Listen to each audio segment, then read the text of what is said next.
আজকাল না মানে ভীষণ আমি দেখছি সোশ্যাল মিডিয়ায় অনেকেই আছে নিজে নিজে স্মুথনিং করছে, নিজে নিজে কালার করছে, একটা টিউব কিনে নিয়ে লাগিয়ে নিচ্ছে, বা একটা পাশের বাড়ির কেউ নতুন নতুন কাজ শিখেছে তাকে দিয়ে করিয়ে নিচ্ছে। তবে কি জানো তো, তোমরা চুলগুলোকে যতটা সুন্দর করতে চাইছো তার থেকে বেশি অনেক অনেক বেশি ড্যামেজ করছো। তোমরা কি ভাবো যে স্যালনে গেলে পরে একটা চুলে 6-7 হাজার টাকা নেয় এমনি এমনি, আর বাড়িতে বসে সেটাই 2,000-2,500 টাকায় তোমরা করতে পারো, সেটাও কি এমনি এমনি? তাদের প্রোডাক্ট কোয়ালিটি আর আমাদের প্রোডাক্ট কোয়ালিটি কি সেম হয় কখনো? সব থেকে বড় কথা সার্ভিস কোয়ালিটি। এগুলো একটা কেমিক্যাল সার্ভিস, আর এগুলো করার পেছনে আমাদের অনেক পড়াশোনা থাকে, আমাদের অনেক প্র্যাকটিস থাকে, অনেক এক্সপিরিয়েন্স থাকে, তারপরে গিয়ে আমরা এই রেজাল্ট দিতে পারি।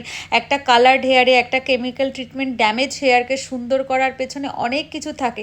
বাড়িতে বসে সেই রেজাল্ট কখনোই দেওয়া সম্ভব নয়। তাই তোমাদেরকে একটাই রিকোয়েস্ট করবো, প্লিজ তোমরা অ্যাটলিস্ট কালার আর স্মুথনিং কখনোই বাড়িতে কেউ ট্রাই করো না।